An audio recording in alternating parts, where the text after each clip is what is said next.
ଆଲୋ କୁନି କଣ କରୁଛୁ? ନାଇଁ ମୋ ପାଇଁ ଏଠି ଛିଡାକି କଥା ଭାବୁଥିଲି। କଣ କହିବି ସେ ନଳିତା କଥା। ହଁ ଆସିକି ଆମ ଘରେ ଏକାଥରକେ ନଳିତା ବଜେଇ ସାରିଲାଣି। ନଳିତା ସୂତା ଏକାଥରେ ଆମ ଘରେ ବି ଆଉ ନାହିଁ। ହଁ ଆଇଲା ବେଳେ ଗୋଟେ ଟଙ୍କ ଖାଲି ଟଙ୍କ ନେଇକି ଆସିଥିଲା। ଏବେ କହୁଛି ମୋ ବାପା ଅଡି ଦେଇଥିଲା, ମୋ ବାପା ଚଡି ଦେଇଥିଲା, ସବୁ ଦେଇଥିଲା। ଆଉ ଦେଇଥିଲା ତ କୁଆଡେ ଗଲା ଆମ ଘର? ହଁ କିଛି ଆଣିନଥିଲା, ଖାଲି ଟଙ୍କ ଝୁଲେଇକି ଆସିଥିଲା। ଆଲୋ ହେଇଲୋ ଦେଖ କିଏ ଗପୁଛି ଆଉ କାହା ନାଁରେ। ତୁ ପା କିଛି ଆଣିନଥିଲୁ, ମୁଁ ଧାର କରିକି ଯାଇକି ଆଣିଥିଲି। ଆଉ ମିଛ କହନି, ମୁଁ ଯାଇକି ଅମକ ମାଇକିନାଠୁ ଧାର କରିକି ଟଙ୍କାଟା ତୋ ପାଇଁ ଫିତା ନାଲି ଫିତା ଆଣିଥିଲି। ଆଉ କଣ କିଏ କହୁଛି ସତ କଲଠୁ ବାଧିକି ଯାଉଛି। ଆଲୋ ହେ ଅପା କଣ କରୁଛ?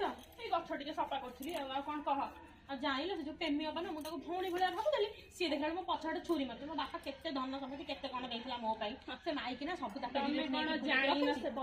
ହଁ ପା ଶୁଣୁନ, ସବୁ ଯାକ ପେଡିରେ ତାର ପୁରେଇକି ନେଇକି ରଖିଛି। ଆଲେ ମୋ ଧନ ତ ମୋ ବାପା ଦେଇଥିଲା, ସିଏ କଣ ନେଇକି ଖାଉଛି କେଜାଣି। ମୁଁ କଣ ତାକୁ କହିବି କହିଲ?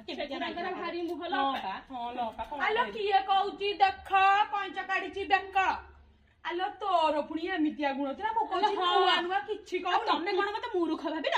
ମୂର୍ଖ କାଇଁ ଭାବିବ? ତୁ ତ କୁଆଡେ ମଦନ ଝୁଅ, ମଦନ ଗାଁରୁ ଆଇଛୁ। ଆଉ ତତେ କିଏ କହିଦଉଛି? ତମେ ବା କହୁଛ ତମେ ମୋ ଧନ ସମ୍ପତ୍ତି ସବୁ ନେଇ ଖାଇଲ। କାହିଁକି ବା କାହିଁ ଆମେ ଆମର କଣ ନାହିଁ? ଆଉ କାମ କାଇଁ କରୁନୁ? କାମ କରିଆନି, କାମ କାଇଁ କରୁନୁ? ଯେତିକି ଦେଇ ବର୍ଷ ଖାଇଲେ ବି ମୋର ସରିବନି ହେଲା।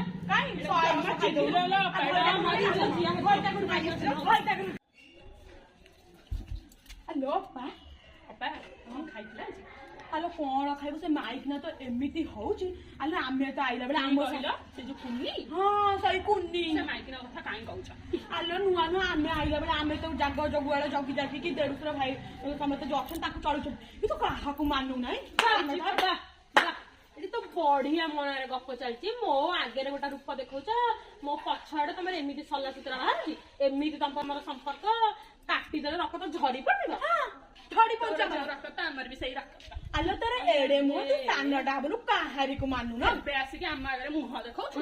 ମୋ ବାପା ମତେ ଶିଖେଇଛି ଏମିତି। ଆମ ବାପା ବି ଆମକୁ ଶିଖେଇଛି। ତୁ ଆମକୁ ଦେଖଉଛୁ ବାପା ଘର? ସତିକି ଆମେ ଆସିନୁ ବାପା ଘର। ଚାଲ ମୋ ବାପ ଘରେ ଦେଖିବ ହେଲା। ତୁ ଆମେ ଦେଖିଛୁ।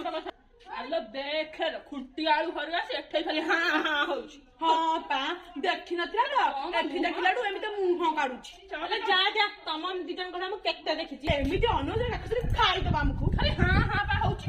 ଚାରେ ମାରିଆ ପକେଇ ଚୁଟି ଘୋଷାଡି ଆଣେ ତ। ଏମିତି ଅନୁଯାୟୀ ତାଡି ଦେବି।